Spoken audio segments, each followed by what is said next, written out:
Well, you gotta love that instead of ordering it through Vistaprint, how you can come into your local Staples and pick up 500 business cards for 20 bucks still. That's pretty cool. Fortunately, they won't be ready till tomorrow, and I'm probably not gonna be down here again until after the 1st. Where was I? Okay, so I went to Crystal Chrysler. A little birdie in the comments told me that they were possibly hiring, looking for a transmission tech, or something of that nature. I do know that I did apply for their service writing position to at least try to get my foot in the door. He had already filled the service writer position, said that he wanted a minimum of a year or two of experience, and that's probably why he didn't get my application. But he was curious about my automotive background, so immediately I sat down and went right to a full-blown interview. It seemed like it was starting off pretty all right. He was generically interested in my Chrysler background.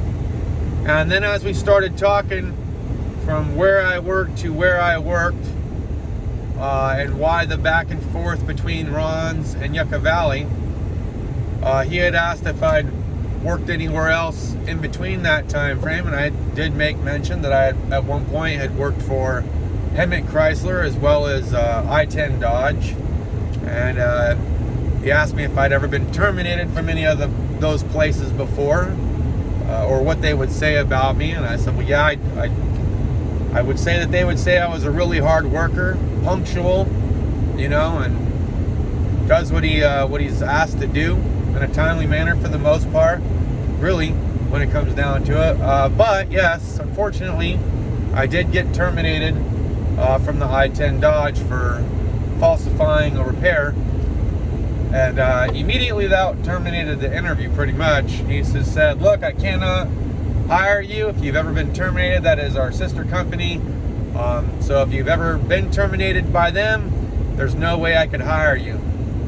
Now, I did kind of step in here a little bit to try to stick up for myself in this regard. I said, well, I don't know if it helps at all. I said, but I was almost hired back by I-10 Dodge before I took a job somewhere else. And he said, doesn't work for me. I said, doesn't work for you that I was friendly and you know, that look, the shop foreman there would vouch for me, you know what I mean? But nope. The answer was no. I said, okay, fair enough, thanks all the same. I proceeded about my business. We did stop by Toyota to see if they were hiring. They are. They had an interest. Unfortunately, I do not have any current ASE certifications. So that means what? That means I'd have to take some ASE tests, which means I have to come up with money. Again, something else that I have to get certified in before I can even start a job. It's just, it gets to be frustrating. It gets to be costly, you know? I thought there'd be a lot of hours when I went through all the hoops to maximize my potential with the security thing, and I was really thinking that that was going to be a good move, so I put a lot of money towards those certifications. Didn't pan out. I really thought there was going to be a chance that I might be a coach for one of these school districts. We were talking about stuff. I went through their certification platform. Didn't work out, right? The job was already filled, kind of a thing. Same thing with fast food or working in hospitality. Needed to have a food card. Got the food card, and a CPR card, got the CPR card. Someone wanted a refrigerant, got the refrigerant through ASE, and it's on and on and on. So, unfortunately, I don't have any current ASE certifications, so it's not going to work out with Toyota unless I have ASE certifications, which right now, I'm not in a position to do that. So, that's a no-go. It went pretty all right. I sat down with the Nissan manager. He was a nice guy. We talked about things, you know, they're remodeling, they're under reconstruction. The biggest thing right now is that a lot of his guys have already been moving up through the ranks and have gotten all their like Nissan certifications and stuff like that.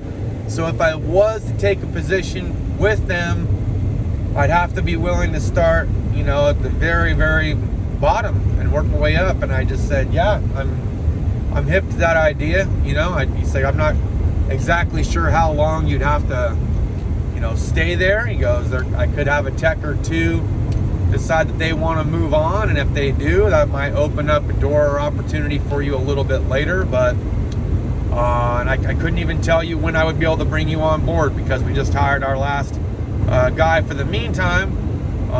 But if something opens up within the next 1 to 3 months, I'll let you know. He goes, I know you're looking, so I'll keep your app on file, and we'll stay in touch, and I'll call you, and if you found something good, I'm glad, and if not, then I'd love to get you on board. So like I said, at least that was a positive interview. Other than that, I really didn't have any other spots that were like available, ready to hire kind of stuff. So I decided to make a little pit stop by Staples, get these business cards up and going like we talked about. I know I put mobile/drop off, but just trying to encourage people to call me to begin with, to be honest. Kept the information quite limited on there. You'll see here, I'll put a little picture up.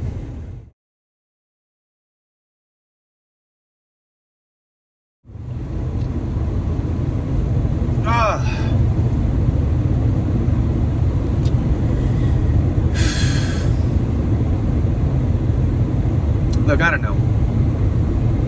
I really don't know what direction this thing is going to go.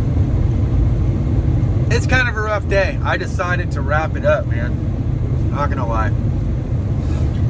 I decided to wrap it up and call it a day. I was at it for a couple of hours down here in the lower desert.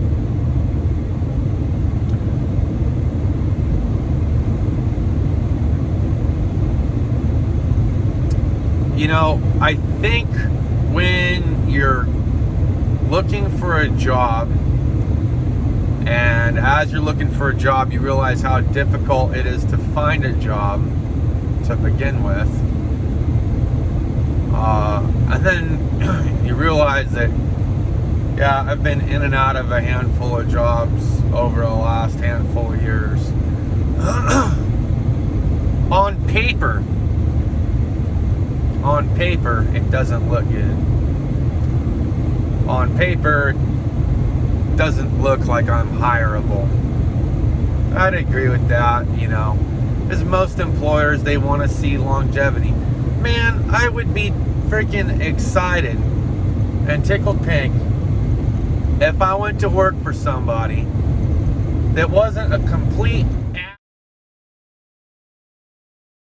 or just nah, you know what I mean? I don't.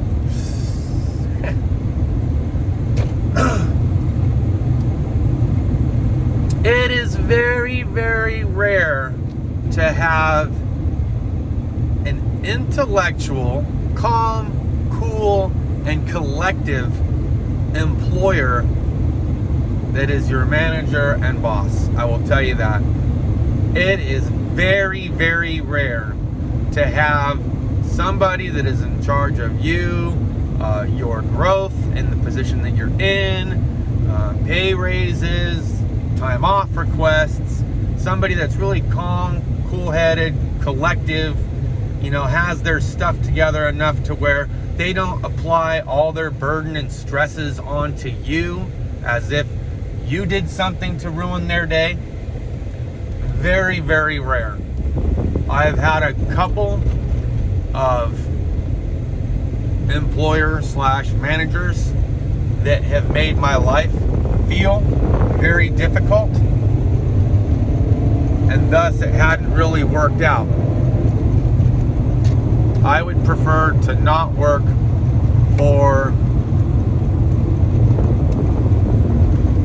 somebody that is very passive aggressive or very over the top aggressive when it comes to anything that happens within the work environment. I don't know that I'll find that. Obviously, I've had my reasons of coming and going from different places. I've had a lot of enjoyment in certain places as well. I spent a very long period of time at Yucca Valley Chrysler before I first left. Actually, had I not left, I'd probably still be employed by them, and no doubt I would be a level 3 Chrysler certified tech across the board. making very good money. And who knows where my life would be at this point. I couldn't tell you all that was going through my head when I decided that I was leaving Yucca Valley Chrysler and I was going to give it a real good effort at the independent shop. You know, I did get scared out of it within the first couple of months because of all the tools that I needed and all the different vehicles that I wasn't used to working on. But wasn't that the reason why I went to begin with? It was, but it freaked me the heck out. And I was terrified that I was going to lose my certifications. And then I went to work for the I-10 Dodge. Yeah, and I fraudulently tried to cover up a repair and got my butt handed to me by getting terminated. I talked to the owner from Ron's. He hired me back. And I stayed there. I was in it to win it from that point. All the way up until he finally sold the shop and he ended up leaving. And that man was a true, pleasant human being to be around and work for. I really liked working for him. And if he would have still been at that shop, no doubt, to this day, I would be at Ron's Automotive. And I probably would have never even thought about going back to Yucca Valley Chrysler for that year. But it's not what happened. And I was thinking, you know what? He's gone. Maybe it's time for me to move up and grow up too. Let me get some of that, you know, Chrysler certified training. Maybe I can learn more about electrical and EV. You know, and I did get sent to a couple classes and what have you. And, you know, I went to Yucca Valley Chrysler and was there for a year. And if it wasn't for going through the divorce and all the stressors and appointments and everything else, look, I just kept on having to take too much time off work. And it just was not doable. I couldn't keep up with the workload. I wasn't thinking anymore. I couldn't manage my own tickets. I needed to take a break. So I took a break. What are you going to do? You know? Well, I ended up at Emmett Chrysler after trying the bartending thing. Emmett Chrysler was nice, but the distance of travel was just too far. It was burning my money up. Kept on having vehicle problems. So that wasn't working. I thought I could make it work. Heck, I had a motorcycle I was riding to and from mostly every day. But then I was losing the motorcycle and I needed to keep things more within bicycle range because I knew that the car and the bike were going to get repoed. It was just a matter of time. So I took that job back at Ron's Automotive. And it took a handful of months before they came and repossessed both those vehicles. But within that time frame, I was able to get back into the relationship that I was in. We were able to take care of our kids together and move. And then I was like, you know, at this point, I'm not sure that being a mechanic is right for me. I've been kind of burnt out and wanting to get out of this industry. I did try bartending. Maybe I should try something different. And I wasn't sure what it was at first. I just needed a minute. I took my minute. I really thought about it. I thought, well, you know, I don't really have much experience or certifications in much anything else except for being in the infantry and everything else automotive. I haven't been able to get hired as a service writer because I don't have any service writing experience. I've got plenty of security and army and infantry experience. Maybe I could become a cop. We all know that didn't pan out. So now here I am trying to see if I can get back into the automotive industry. And I was feeling, you know, passionate again there when I kicked it off at Big O for a minute. But like I said, things just didn't work out there. And that's fine. I was expecting a couple of interviews later in the week, which ended up turning into this week. And, well, I've had those interviews now. And, yeesh, almost back to the dang drawing board. I'm still in the process of trying to fill out the application for that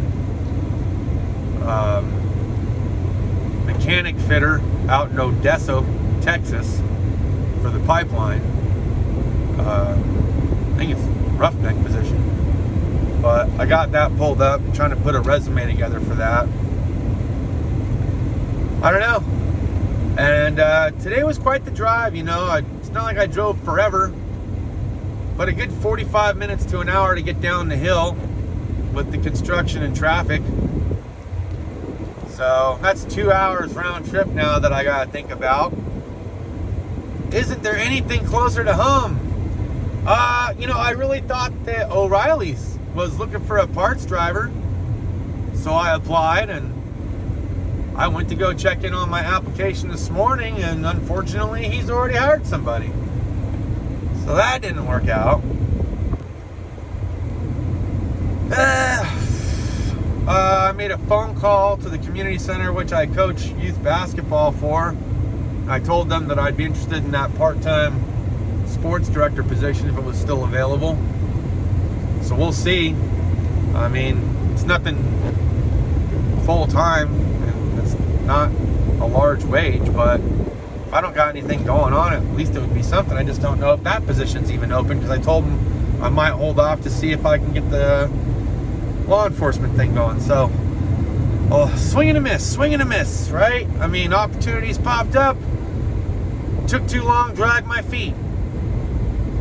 When I first got hired on by Ron's Automotive back in March, they had a position available at the Chrysler dealership, and they offered it to me then, and I had said no. I didn't think that was the right move for me at the time. Opportunity missed. Now there's nothing available. Frustrated. I'm extremely frustrated.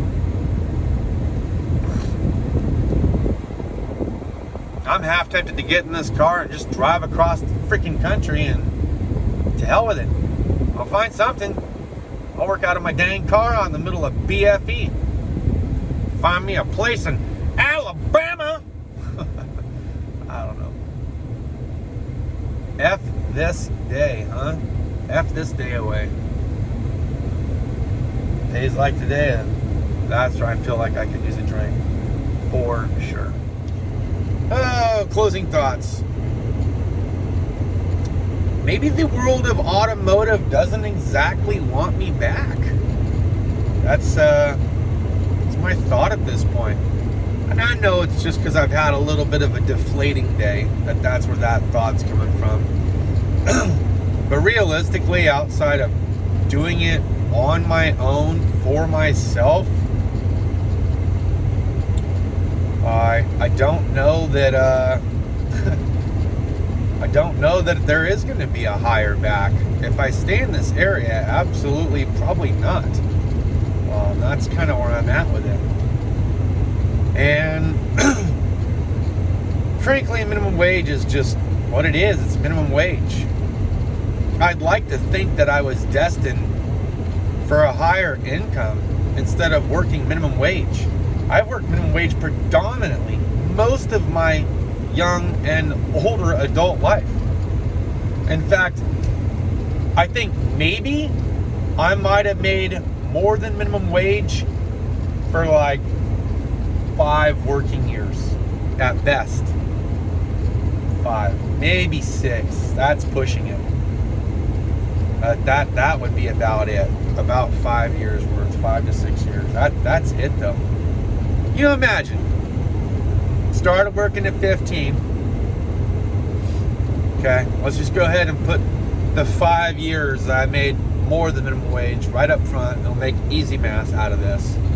That puts me at 20 years old. I'm 40. That's 20 years of minimum wage income. Imagine how rough and tight life has been for me, and why it's just so familiar to struggle, strive, still be able to get my vices, still be able to take care of responsibilities, how I'm able to do all that and manage it. I've been doing it for the bulk of my work life. God, I wish I had a 6-figure consistent income all the time. It would be life-changing, you know? But I can't go back to school. The heck else am I supposed to do? So, and really does come down to who you know, not so much what you know. At any rate, I don't know. Aside from doing it myself, I don't see this, it's not looking good so far. Let's just say that. And I might be packing this trunk and bag up and heading to freaking Odessa, damn Texas, my damn self, and figure it out. Sounds pretty good to me. But let's give it another month before I start getting crazy and fueling this car up to go. 1 month. That's it. And I gotta figure it out. Can't miss my daughter's 10th birthday. After that, if I have to make that decision, it's shit or get off the pot, right? Alright. That's all I got for this video. Thanks always for watching and your support. We appreciate it. These are the random thoughts from the dude on the couch who's driving home.